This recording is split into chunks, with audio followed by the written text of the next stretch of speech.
Kevin Durant is expected to be traded once again this coming off season. So the main question is, why are the Suns doing this? And where will Kevin Durant end up? Why are the Suns doing this? Number one reason is because nobody wants Bradley Beal. I'm sure the Phoenix Suns will love to get rid of Bradley Beal and that contract, but obviously no one's going to be willing to take it. And on top of that, Bradley Beal has a no trade clause, so he could decline any accepted offer himself. And number two is because they're going to rebuild around Devin Booker. So obviously they're not going to trade their homegrown franchise star. So in order to rebuild, make some changes, because last 2 years have been failures for the Phoenix Suns, Kevin Durant is a guy who's the most valuable piece that could give him some good assets back in terms of trying to make some good changes for the Phoenix Suns. And if I'm Kevin Durant, whether we requested a trade or not, I'm fine with the move. Fresh start. The ownership is new, so he made rash decisions. Bradley Beal, Kevin Durant, all this stuff. Plus, you're on his fourth head coach, Monty Williams, Frank Vogel, Mike Budenholzer. Now you're on Jordan Ott as well, so you don't know what to expect with this as well. And then who knows? Maybe Phoenix might go all out tear down. I don't think that will happen, but yeah, if I'm Kevin Durant, I'm looking for a new spot and showcase his skills there and hopefully make his next team a championship team. And that new spot, we're going to get right into it, is the San Antonio Spurs, an up-and-coming team who's trying to take the next step in making the playoffs. The reason why we think the Spurs have they have all the assets in the world, draft picks and young players. And number two, if hopefully he comes back healthy next year, Victor Wembanyama is obviously proven to be that guy so far. Yeah, and the San Antonio Spurs, we made a video on this last year, right? Our most viewed video where we thought the Spurs are going to take a jump this year. Unfortunately, Wemby's blood clot in the shoulder area caused his season to cut short. Because of that, they weren't able to get into at least a play-in spot. And we thought even in that video that, hey, they need to go after a superstar caliber type player if they can, and we labeled Kevin Durant.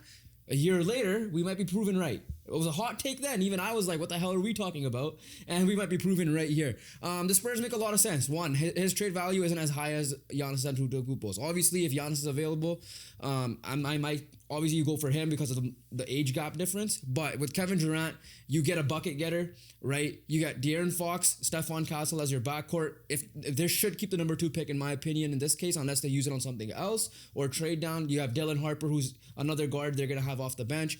With Victor Wembanyama, we already know what he is if he comes back healthy, offensively and defensively. But Kevin Durant's going to be your go-to bucket getter, and that's going to open the game up a lot for De'Aaron Fox, Victor Wembanyama, and everybody on that team as well. Plus, like you said, the assets. Phoenix, obviously, at the moment, are trying to build around Devin Booker. Devin Vassell and Calvin Johnson are really good basketball players. They're going to be the one or both of these guys will probably be the main guys in that trade as well. So, for me, if the Spurs want to take the next jump come next year, and assuming everybody's healthy, Kevin Durant makes a lot of sense. Along with the Spurs, in my opinion, the Houston Rockets and the fit with Kevin Durant makes so much sense, in my opinion. And also the Houston Rockets, in my opinion, is probably the number 1 team that should be the most aggressive to get Kevin Durant. And here's the reason why. We've seen this team, Ime Udoka-led team, be a 2 seed. Nobody expected the Houston Rockets to be a 2 seed, first of all. Without a bona fide superstar. Yeah, and that's the point where I'm going to make here. They have great surrounding pieces. They have good young talent who are doing their things. Amen Thompson defensively has been an absolute monster. And obviously Alperen Sengun, their center, who has been, exceptional. But when you're looking in the playoff series against the Golden State Warriors, it's kind of hard for a center, unless you're Nikola Jokic, to take over and be the guy in the fourth quarter whenever your team needs a bucket. And they don't really have anyone else that could do it. Jalen Green is supposed to be the guy, but he hasn't been. And then the 3 games, the reason why they forced Game 7 is because for 3 games, Fred VanVleet stepped up and became the main scorer. Sengun still did his thing, but it's obviously going to be very difficult doing it as a center and also being guarded by Draymond Green. And this team struggled to get points in the Golden State Warriors series. There's no business you should be scoring less than 90 points in a Game 7. Who's the answer to all these solutions? A guy who could literally get his own bucket and create his own shot as well and score points at will. And the perfect and the best to ever do that is Kevin Durant. And Kevin Durant fits almost any scheme, right? He can go anywhere. He could play on ball, off ball. He'll let the hot guy cook. He'll cook himself. Listen, all 30 teams, including the Phoenix Suns, should want Kevin Durant. Literally, there's no thing about it that his fit's gonna be wrong elsewhere. Obviously, we're gonna be labeling the teams that are championship contenders or at least playoff contenders at the minimum. And listen, like you said, Houston, number 2 seed. They were him away from at least getting to the semifinal, in my opinion. I'm going to very quickly throw in the last Texas team in here as well, the Dallas Mavericks. They probably have the least amount of assets out of the teams we're probably going to list. However, if you want to save your franchise to a certain degree after trading Luka Doncic, and yes, I know you're going to get Cooper Flag coming in because you're keeping the pick, Kevin Durant, at least if you're going win now mode, and is not bad defensively, fits that well. Kyrie Irving is out for practically the regular season. Right, so you're gonna have a bucket getter in Kevin Durant already to replace that. Anthony Davis, as long as he's healthy, is a top 3 big man in the league. He's gonna fit well with Kevin Durant. Cooper Flag will also learn over with both of them and play in between them, or even play even bigger if you need to. Right, because they have the bigs that need it. If I'm Nico Harrison and you want to save your reputation a little bit and be like, okay, you're saying win now mode, Kevin Durant's sitting there, you gotta do whatever it takes to get him there. Yes, you might have a depleted roster, but he's just there. Go get him. At least you'll at least back your words by saying win now. And before we move on to the next teams, we would appreciate you guys smashed us. We would appreciate if you guys smash that subscribe button. We post NBA content like this multiple times a week. So hit that subscribe button, join the club, and join our NBA family, because we're going to be reacting to the offseason coming up, obviously the NBA Finals and who will win that, and all much more fun NBA stories and news in the future. But the next 2 teams here are kind of in the similar boat where they're trying to get over a hump and take the next step. And the first team I'm going to mention is the Minnesota Timberwolves. And yes, I know they made the conference finals in back-to-back years, but in back-to-back years, it's kind of a similar roster build that hasn't really got the job done. And in back-to-back years, they got eliminated in 5 games. Once, obviously, the first time against the Dallas Mavericks, Luka and Kyrie cooked them. And then this year, they had no answer for Shai Gilgeous-Alexander. The reason why I believe the Timberwolves need to do this is because Anthony Edwards is a superstar. There's no ifs, ands, and buts about that. He is a superstar. He will be the face of the league in terms of USA basketball in the future. But he struggled in terms of getting his shots up. And the reason why is because everything is run through Anthony Edwards offensively. And the example Anthony Edwards needs to be a Shai Gilgeous-Alexander, who's getting plenty of shots up, getting his points, getting his buckets, because that's what it takes to win playoff games. Edwards, at the end of the day, was just getting blitzed. And because of that, he made the right plays. Like, at the end of the day, I didn't have anything to disagree with in terms of what he said. Like, he made the right play, but, like, he still struggled to get points, and that's what matters. And he can't trust anyone else to do that. Julius Randle had a good postseason, but still inconsistent. The main guy they traded away for Julius Randle was Karl-Anthony Towns. Jaden McDaniels is just a 3-and-D. Conley's a pure point guard. Who's the answer to all these problems? Kevin Durant. And the other team is the Memphis Grizzlies, who are rumored to already had an offer there as well, along with the New York Knicks. The reason why I'm saying the Memphis Grizzlies, for me, it's the reverse San Antonio Spurs, where your big man is your future. In this case, it's supposed to be your point guard in Ja Morant, and when healthy, we know what he is like. The thing with the Memphis Grizzlies is, at least with the Minnesota Timberwolves, they have at least a scorer, and Kevin Durant will complement him. I don't think Memphis has like a pure scorer, like mid-range, get a bucket, 3-point, get a bucket. Like, Ja Morant can do that. Don't get me wrong. Jaren Jackson had a very good year and he could do that. But if you partner those two up with Kevin Durant, that opens the game a lot more up for Ja Morant to attack the rim and make the right play, and Jaren Jackson Jr., who could stretch the floor himself as well, right? So, like, the Memphis Grizzlies, I think, is like, next to maybe Houston, the perfect spot for them, to, especially for Houston, to get over the hump and be consistent in the playoffs. They're going to have a new system, so we'll figure out what Tommy Solo does. He's officially their head coach now, after they moved on from Taylor Jenkins, but if it will be the right move to them and to their fan base to bring a guy like Kevin Durant in, because at the end of the day, well, this is the last Western Conference team we're really going to talk about. The Western Conference is only going to get better next year as well. Yeah, to me, if the Memphis Grizzlies pull it off, they'll have good balance offensively, with Ja being able to attack the rim, Kevin Durant dominating the scoring in the mid-range and 3-point, with Desmond Bane if they keep him, if they don't get rid of him for Kevin Durant, and him holding down the 3, Jaren Jackson could stretch the floor as well with the Memphis Grizzlies. But let's move on to the East. And I'm just gonna get this out off my shoulders right now. Any decent team, contender all the way to like, maybe even a team that's just outside looking in to take the next step into a play-in or a playoff, should trade for Kevin Durant because the Eastern Conference with Jason Tatum's injury and Damian Lillard's injury is wide open. Yeah, right. Like the only teams, in my opinion, right now are the New York Knicks, the Cleveland Cavaliers, and obviously this year's finalists, the Indiana Pacers. Philadelphia, all depends on health and to see if to take a step, right? So, like, yeah, the East is the complete opposite of the Western Conference. And let's I'm gonna just quickly bring this up because we talked about this with when the Tom Thibodeau firing video, which we dropped last episode. So make sure you guys check that video out as well. Kevin Durant is a perfect fit there, in my opinion. They apparently made calls during the year as well, like I mentioned or alluded to earlier. The reason why he fits there perfectly is because one, Jalen Brunson gets help, right? And he's another bucket getter himself. And listen, he's, again, in the current NBA, there's not that many are better than him currently, and there's probably not that many better than him all time, right? First ballot Hall of Famer for a reason, top 25 arguably all time.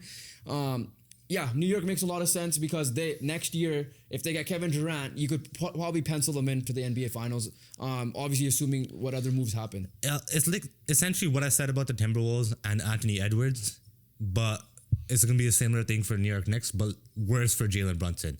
Because with Anthony Edwards, Mike Conley is still able to facilitate and, create shots for Anthony Edwards. Jalen Brunson has to create shots for himself, and he has to create shots for all of his teammates. To some extent, OG and Mikal Bridges can do their own thing where they hit their own three, hit their step backs, or attack the rim.